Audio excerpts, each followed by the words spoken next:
semua, selamat datang kembali di podcast STT Sampel Bandung bersama dengan saya, Selviani, yang akan menjadi moderator kita pada podcast kali ini. Sudah hadir juga bersama dengan saya ada Bapak Dr. Reverend Yopi Wuyung ya, yang sudah setia, sudah ada di samping saya untuk bersama dengan kita akan membahas tentang podcast dengan seri dalam minggu ini. Nah, sebelum itu saya akan perkenalkan mungkin terlebih dahulu Bapak Reverend Dr. Yopi Wuyung, benar nggak sih Pak? Dokter dulu atau Reverend dulu Pak? Reverend dulu. Oh, Reverend dulu ya, berarti benar ya. Bapak Reverend Dr. Yopi Wuyung. Nah, Bapak ini merupakan salah satu dosen juga di STT Sampel Bandung, juga merupakan gembala jemaat ya Pak, gembala jemaat di Gereja Anglikan Sampel Bandung, dan juga sekaligus di STT Sampel Bandung beliau juga merupakan ketua dari lembaga LPMI ya, gitu ya Pak ya, benar ya, LPMI. Lembaga Penjaminan Mutu. Oh ya, Lembaga Penjaminan Mutu Internal ya Pak ya, kurang lebih seperti itu. Nah, bersama dengan kita juga pada hari ini kita akan ngebahas tentang satu tema podcast yang menarik. Kita akan berdiskusi bersama dengan Bapak. Sebelumnya yang mengucapkan terima kasih nih Pak sudah mau datang dan berdiskusi bersama dengan kita dalam podcast seri kali ini. Nah, tema kita dalam minggu ini tuh Pak cukup menarik ya, sangat menarik sih, bukan cukup menarik ya, sangat menarik, yaitu tentang berteologi dengan benar. Nah, kalau berteologi dengan benar artinya ada teologi yang salah berarti ya Pak ya. Makanya jadi kan harus berteologi dengan benar. Tapi kita lupakan dulu bagaimana teologi yang salah itu, kita akan mulai bahas dari awal dulu nih supaya para penonton yang setia juga mereka bisa paham berteologi itu seperti apa. Nah, mungkin Bapak bisa jelasin dulu berteologi, apa arti dari teologi itu sendiri secara umum, dan juga menurut Bapak itu teologi itu seperti apa Pak? Iya, teologi itu kan dari dua kata, yaitu theos dan logos. Kalau logos kita sudah tahu itu tentang ilmu, sedangkan theos itu adalah tentang Tuhan. Jadi ketika seorang itu berpikir dari sudut dirinya sendiri tentang Tuhan, dia itu sebetulnya sudah masuk ke dalam dunia teologi. Dia mulai memikirkan tentang siapa Tuhan, bagaimana rencana Tuhan dalam kehidupannya, apa yang Tuhan inginkan dalam kehidupan kita, dan tentunya kalau kita bicara tentang apakah ada teologi yang salah dan yang benar, saya kira itu tergantung dari konteks orang itu dalam berteologi. Kalau dia misalnya memikirkan hubungan kehidupannya itu dengan Tuhan dalam konteks katakanlah suku tertentu atau dalam komunitas tertentu, ya tentu tidak ada yang salah dengan sikap mereka berteologi. Artinya menghubungkan antara lingkungan atau kehidupan itu dengan Tuhan. Ya misalnya ketika seorang mengalami suatu kesulitan ekonomi, lalu dia kemudian bertanya, apa sebetulnya rencana Tuhan dalam kehidupan saya? Kemana hidup saya ini? Apakah kalau saya mati nanti saya akan hidup bersama dengan Tuhan? Atau dia menolak saya alias masuk neraka? Bagaimana dengan dosa-dosa saya? Bagaimana dengan keselamatan saya? Semua itu adalah pemikiran-pemikiran tentang teologi. Artinya hubungan dengan Tuhan itu antara kehidupannya, lingkungannya, dan dia memaknainya itu bahwa setiap apapun yang terjadi dalam kehidupannya itu selalu dikaitkan dengan Tuhan atau dengan dewa tertentu. Nah, tentu dalam lingkungan Kristen, kalau kita bicara tentang teologi, ya kita tidak bisa lepas dari keyakinan kita yang didasarkan pada Alkitab. Pada dasar ya Pak. Lalu tentu sesudah didasarkan pada Alkitab, lalu kita fokuskan kepada yang kita yakini sebagai Tuhan dan Juru Selamat, yaitu Yesus Kristus. Yesus yang kita yakini sebagai juru selamat dan Tuhan. Ya, dengan kata lain, teologi itu ada kaitan dengan iman. Cuma iman kepada siapa? Nah, itu adalah tergantung dari siapa yang diyakini, diyakini sebagai Tuhan. Nah, tentu kalau kita bicara tentang yang benar-benar menurut siapa? So, dari agama satu, dia katakan juga menurut dia yang paling benar. Nah, yang lain itu benar, tapi dia yang paling benar. Nah, dalam kekristenan juga itu ada. Nah, dalam berteologi dalam konteks Indonesia, bahwa ketika suatu agama yang diakui di Indonesia mengatakan dialah yang paling benar, ya kita tidak bisa mengatakan kami yang paling benar. So, kalau ada sikap berteologi seperti itu, ya tentu ini akan menimbulkan konflik horizontal di antara manusia atau warga negara Indonesia yang diwajibkan beragama atau berkeyakinan tertentu sesuai dengan yang diakui oleh bangsa Indonesia atau yang diakui di dalam negara Indonesia ini. Nah, jadi dalam kaitannya dengan konteks kekristenan, yaitu tadi harus ada dasar teologinya apa. Ya, kalau kita Alkitab. Dan yang kedua, ya kita harus meyakini bahwa Yesus Kristus adalah satu-satunya Tuhan. Tiada lain, tiada Tuhan selain Yesus. Dan kemudian dia adalah juru selamat satu-satunya. Jadi kalau kita berbicara tentang keselamatan, ya kita harus percaya Yesus. Dan kita dikatakan kita selamat. Ya. Dan seharusnya orang yang berkeyakinan lain ya tidak boleh memprotes yang demikian di negara Indonesia. Karena kita diwajibkan untuk memeluk agama sesuai dengan agama yang diakui di Indonesia. Gitu. Tapi boleh nggak kita misalnya kita katakan bahwa di dalam gereja kita katakan tiada Tuhan selain Yesus. Sementara di sana mereka mengatakan siapa yang mereka yakini sebagai Tuhan, mereka juga mengatakan hal yang sama, bahwa agama kita paling benar. Ya tidak ada masalah. Nah, yang menjadi masalah di dalam berteologi ini kan ketika kita itu keluar dan kita kemudian umumkan di lapangan di antara orang beragama yang lain dan memaksakan, meyakinkan sih tidak ada masalah ya, tetapi memaksakan itu tentu menjadi masalah di dalam kehidupan berbangsa dan bernegara. Tetapi kalau di dalam lingkungan kita, katakanlah saya sebagai seorang gembala jemaat, dari mimbar saya katakan bahwa Yesus adalah satu-satunya Tuhan, yang lain itu tidak ada. Nah, orang kemudian bertanya, misalnya memprotes, wah, yang saya yakini di agama saya yang paling benar. Ya silakan aja. Tetapi bagi kita, di dalam konteks kita, orang beragama, dia berteologi seperti itu. Dan dia katakan yang paling benar. Tapi tentunya ada dasar-dasar yang lain, seperti dasar akal juga harus dipakai. Jangan sampai misalnya ayat-ayat atau pasal-pasal di dalam Alkitab itu kemudian dipertentangkan dan menghasilkan ketidaklogisan, ketidakkonsistenan. Nah, kalau dia percaya kitab Kejadian itu, dia juga harus percaya hubungan antara Kejadian, Keluaran sampai kepada kitab Wahyu. Dan itu kan harus ada kerja akal, ada pengertian, tidak tidak kontradiksi satu dengan yang lain. Dan disitulah pentingnya akal kita di dalam berteologi. Ya, tetap dipakai akal. Dan apa yang dikatakan di dalam Alkitab itu dikaitkan dengan kehidupan kita sehari-hari.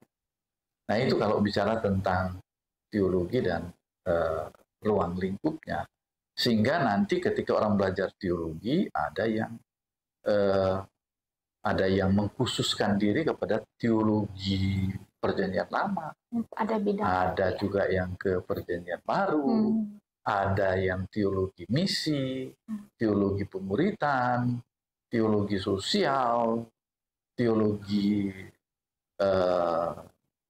kebebasan, ada bermacam-macam. Tergantung bagaimana orang itu di dalam menafsirkan pesan-pesan yang ada di Alkitab. Dengan kata lain bahwa ilmu seperti menafsir atau eksegesis, jadi menelaah teks-teks yang ada di dalam kitab suci itu, lalu kemudian dikaitkan dengan keaslian atau apa yang dimaksud oleh penulis ini, ya kita harus lompat ke masa ketika dia menulis, katakanlah 2000 atau 3000 tahun yang lalu. Dan itu kan membutuhkan ilmu-ilmu, itu yang saya bilang tadi, melibatkan akal pemikiran kita seperti berpikir secara tentang arkeologi, sejarah, dan seterusnya. Itu ada penafsiran tertentu yang disebut dengan eksegesis. Tetapi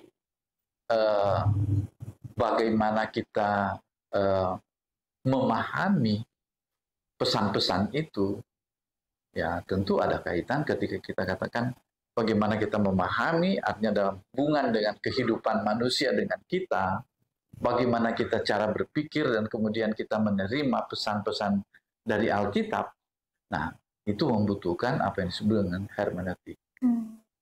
Hermeneutik itu, ya tentu itu berkaitan juga dengan filsafat kehidupan manusia. Karena itu ada ilmu pengetahuan. Iman itu berkaitan dengan ilmu pengetahuan seperti tadi, ya, mencari makna yang sebenarnya.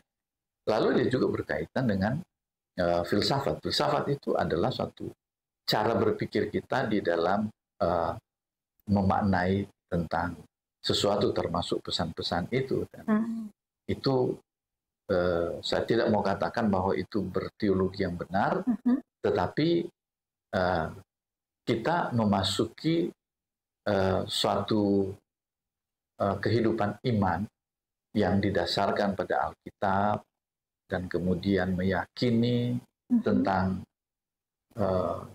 siapa Tuhan yang kita imani, kaitannya dengan ilmu-ilmu tadi, seperti itu.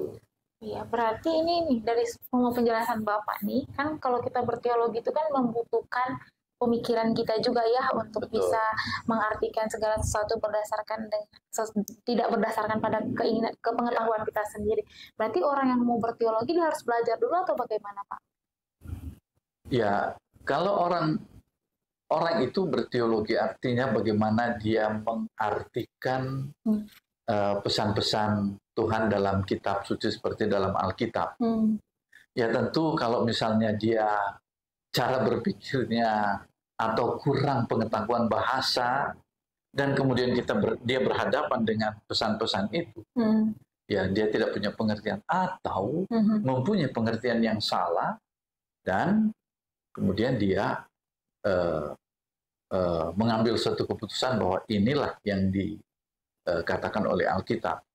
Ada seorang yang berpikir bahwa ini adalah firman Tuhan, artinya dari Tuhan yang langsung tanpa melewati manusia.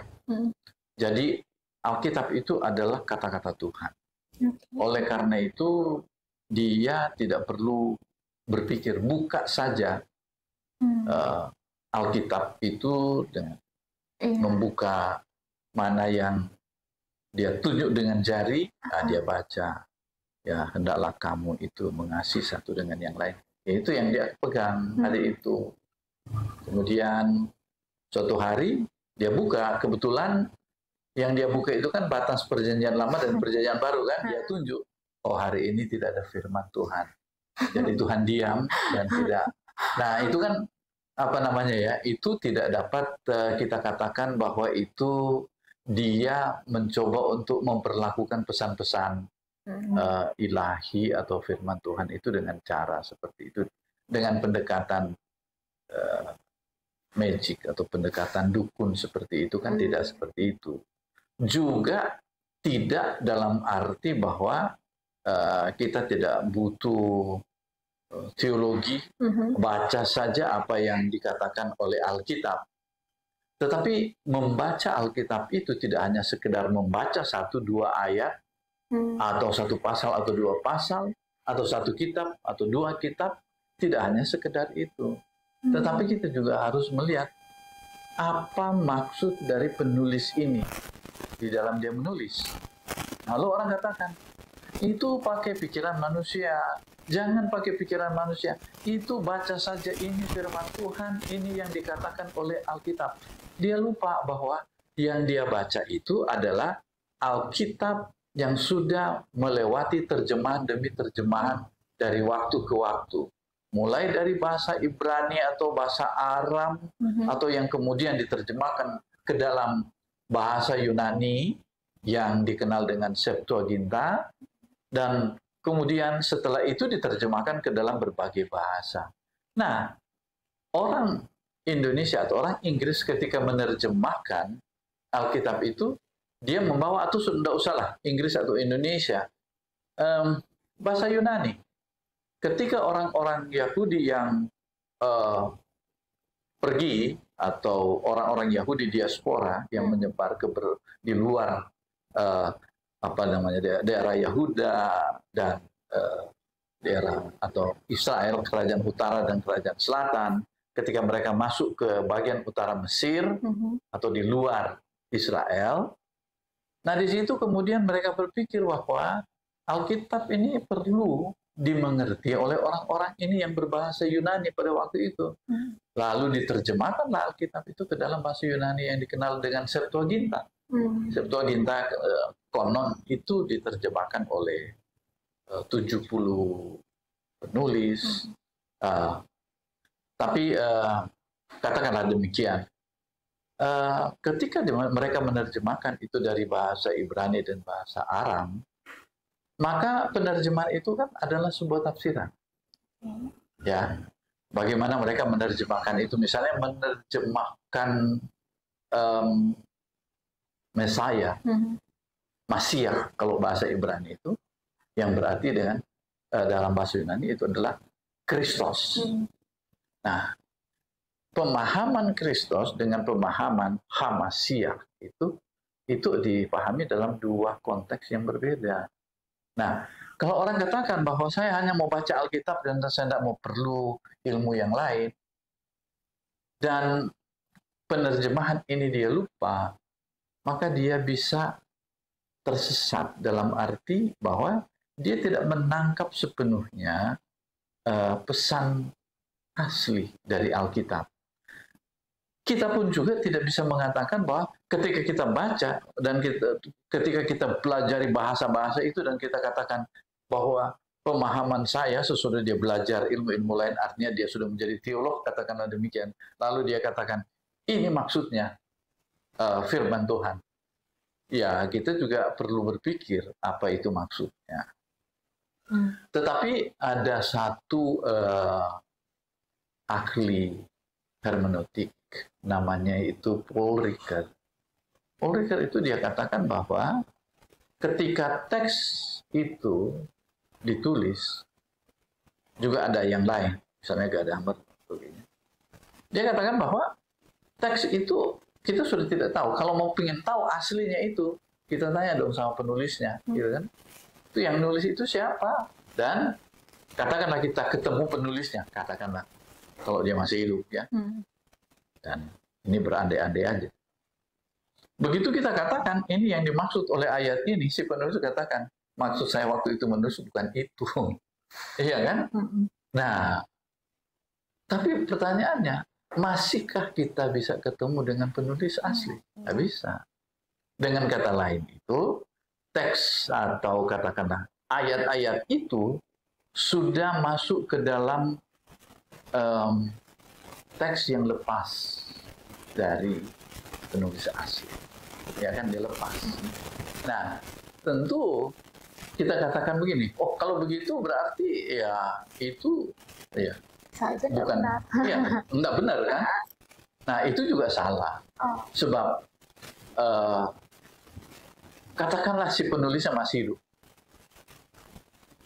kita katakan ini yang dimaksudkan, si penulis bilang bukan itu maksud saya, ya tapi saya mempunyai pemahaman seperti itu sesuai dengan apa yang ditulis. Dengan kata lain itu bahwa teks Alkitab yang sekarang kita baca itu telah mengalami berbagai masa, dan kemudian penafsiran atau penulisan atau penerjemahan yang sekarang dibandingkan seperti bahasa Indonesia ya. Pertama kali kita baca bahasa Indonesia Alkitab itu, kalau masih dapat dalam bahasa Melayu, kita nggak ngerti. Kita nggak ngerti. Kemudian bahasa Indonesia yang lama. Nah, itu juga masih pakai istilah tatkala, bahwasanya, dan sebagainya. Nah, itu kan ada. Lalu terjemahan baru. Ternyata juga banyak hal yang membingungkan ketika kita membaca terjemahan baru versi 2 ini. Nah, saya baca itu, oh. Nah, pertanyaannya ialah, Alkitab yang terakhir versi 2 ini yang kita baca ini, sampai di mana kita itu bisa menganggapnya ini suatu kebenaran, dan dari sinilah dasar teologi kita. Nggak ada masalah. Karena apa? Roh Tuhan, Roh Kudus, disinilah pentingnya. Roh Kudus itu yang mulai bekerja menyatakan isi hati Tuhan kepada para penulis itu, dan roh inilah yang bekerja sepanjang masa, yang terus menjaga akan kebenaran firman Tuhan, dan roh yang sama ada di dalam hidup kita, yang kemudian membaca.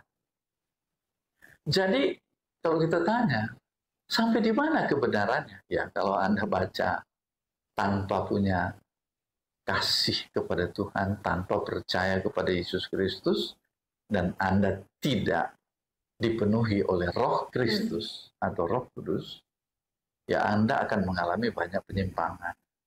Nah, ini yang saya katakan harus dikaitkan dengan iman. Berteologi itu artinya kita mengimani seperti inilah, ya. Ada Tuhan yang berfirman dengan memakai bahasa manusia, dan ketika itu diteruskan dari masa ke masa, ya kan? Dan jangan ingat bahwa kita tidak bisa mengatakan Alkitab yang benar adalah Alkitab yang ditulis dengan bahasa Ibrani. Ya, belum tentu. Sebab ketika Rasul Paulus menyampaikan kebenaran firman Tuhan ini ke Roma, atau kemanapun, dia memakai bahasa Yunani, memakai Septuaginta, dan itu tidak bisa kita katakan bahwa itu salah, ya. Jadi melewati bahasa dan pengetahuan itu adalah sesuatu yang tidak boleh kita katakan bahwa itu salah, enggak. Itu dinamika kehidupan manusia dan dinamika pekerjaan Roh Kudus lewat manusia. Roh Kudus yang bekerja lewat penulis sampai sekarang ini, ya sudah kita pegang saja. Dasar Alkitab itu adalah dasar teologi yang benar dalam konteks iman Kristen. Nah, gitu. Iya, menarik ya Pak, panjang perjalanan dan ceritanya. Namun dari semua penjelasan Bapak ini kan memang berteologi itu kan harus dikaitkan dengan iman kita ya Pak, iman kita, dan memang kalau kita tidak benar-benar memahaminya dan kita tidak melibatkan Roh Kudus, itu pasti akan ada pandang-pandang yang berbeda tentang teologi, bahkan membawa kita, bahkan menyesatkan kita juga bisa ya Pak dengan cara kita berteologi. Lalu cara kita menyikapi, mungkin ada nasihat Bapak bagaimana cara kita menyikapi ya. Sekarang ini kan banyak nih teologi-teologi yang berbeda yang membuat orang tuh tergoncang, sebentar mau ke sini, sebentar mau ke sini gitu. Itu bagaimana caranya Pak supaya bisa tetap, selain kita tetap berpegang teguh dengan firman Tuhan kan, tapi cara ada lagi nggak ya Pak cara supaya kita tuh tetap punya keyakinan bahwa teologi yang kita pahami dengan iman kita itu sudah cukup gitu. Bagaimana caranya tuh Pak?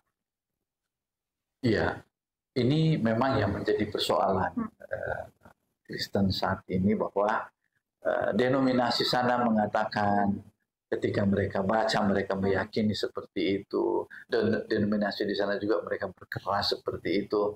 Ya, saling mengatakan bahwa mereka itu adalah sesat. Ya. Mereka itu adalah tidak benar. Dan hanya kami yang benar. Kita harus kembali kepada bahwa siapa sih yang menafsirkan. Bayangkan, Alkitab yang sama, tetapi mempunyai penafsiran dan pengertian dan pemahaman yang berbeda-beda. Ya. Nah, pertanyaannya ialah, bagaimana kita menyikapi mengenai perbedaan-perbedaan seperti ini? Nah, tentu dalam kehidupan Kristen, kita harus menghargai pandangan orang seperti itu. Ya. Dia memahami seperti itu. Kami dari denominasi ini memahami seperti ini. Ya. Maka kita tidak katakan ini yang paling benar dan sana yang paling salah. Yang ada ialah kami memahami seperti ini dan kami mengimani seperti ini. Tapi bukan berarti bahwa kamu itu yang salah. Oke, silakan saja, sebab kita itu mengimani Alkitab yang sama, Yesus yang sama. Tapi tentunya ada fondasi-fondasi yang tentunya harus dipegang, ialah bagaimana kita itu bertumbuh di dalam pemahaman akan firman Tuhan. Ya, kita percaya Yesus sebagai Tuhan dan Juru Selamat.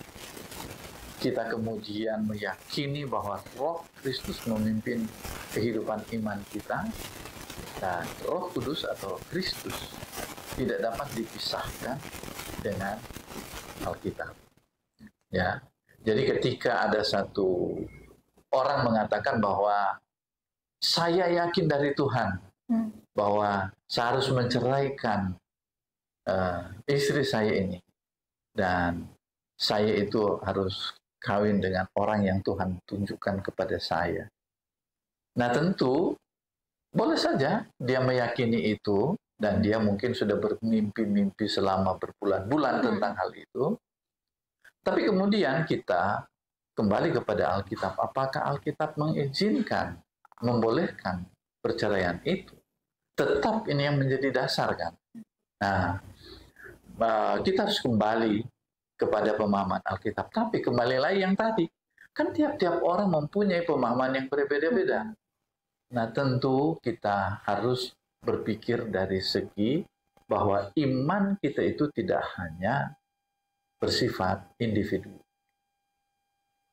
Tapi iman kita itu adalah iman bersama-sama dengan suatu komunitas yang disebut dengan gereja. Nah, seperti katakanlah kita itu di gereja Anglikan yang mempunyai umat 80 sekian juta di seluruh dunia. Dan dia sudah punya yang disebut dengan 39 artikel keyakinan kita, gitu kan? Mulai dari Allah kepada Yesus Kristus, kepada Roh Kudus, kepada Alkitab, dan sebagainya. Itu diuraikan di dalam 39 artikel itu. Nah, tentu kita mempunyai keyakinan yang sama, yang diwariskan. Jangan lupa itu. Diwariskan dari Yesus kepada murid-murid. Murid-muridnya itu kepada orang-orang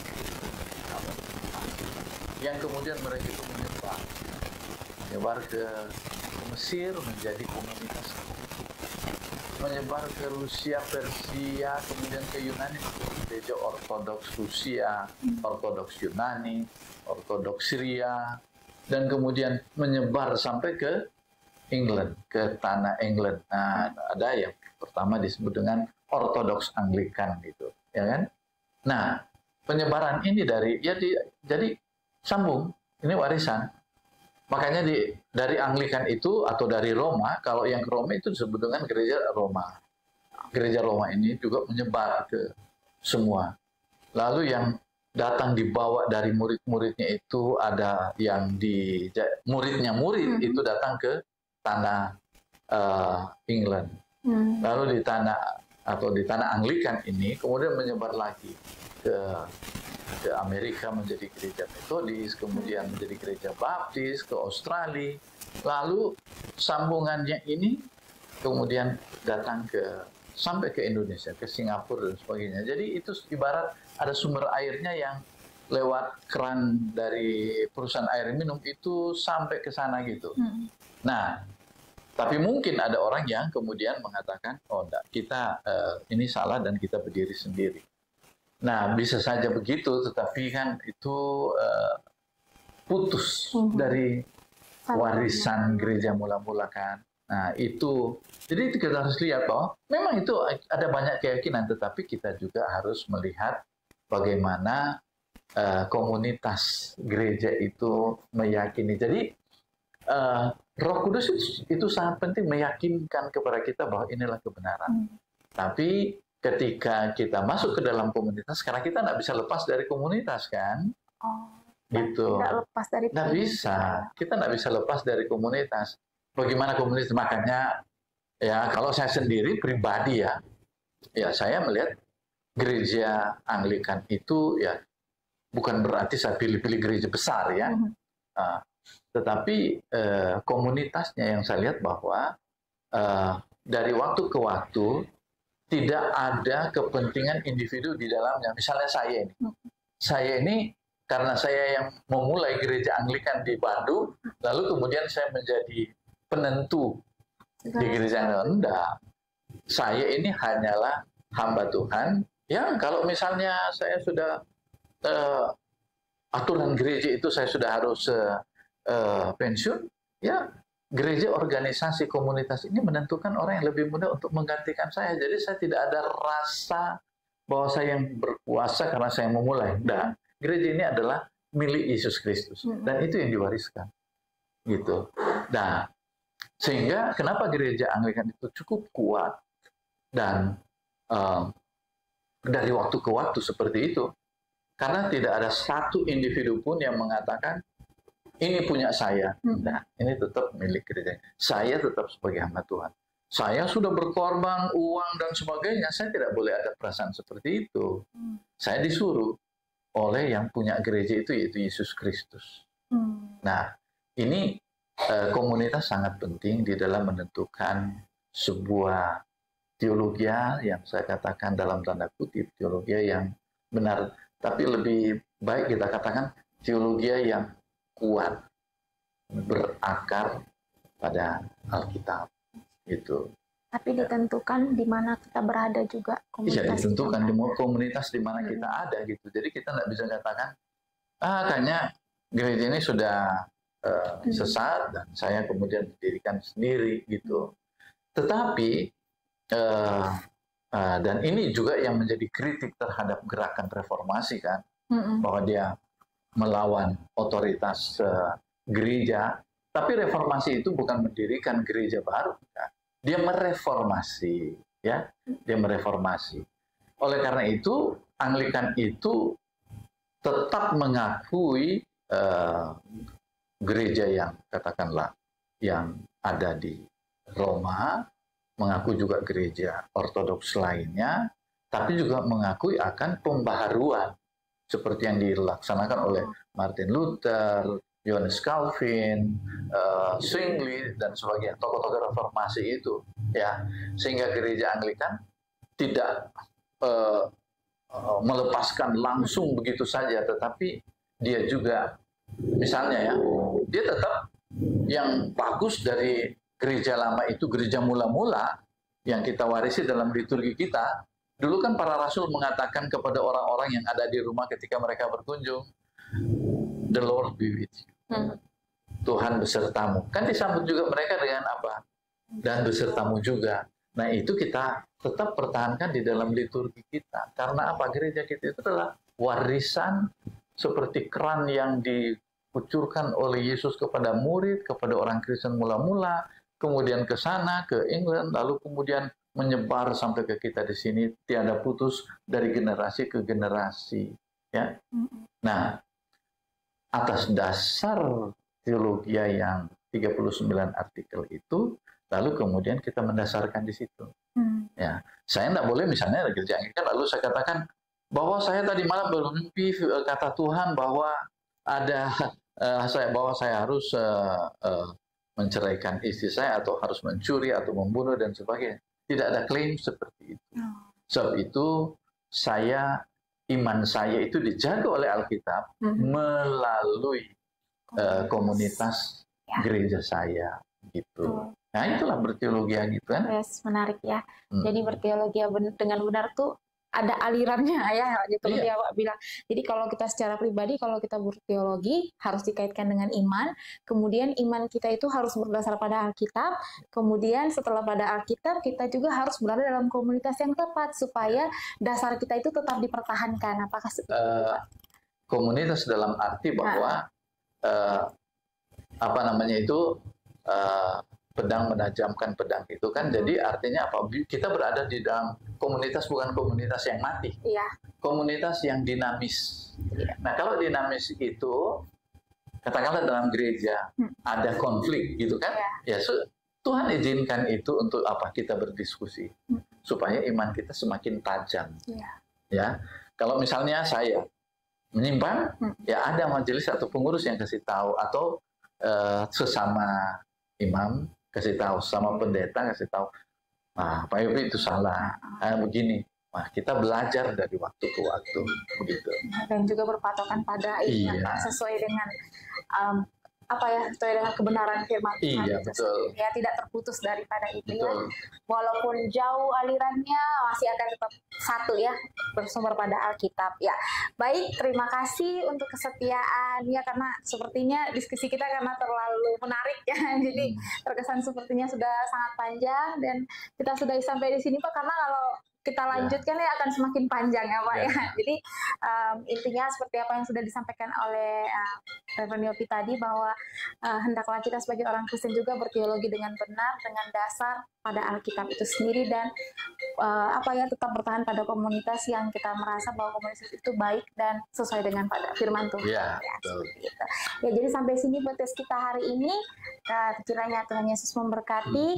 Sampai bertemu di podcast selanjutnya. Tuhan memberkati.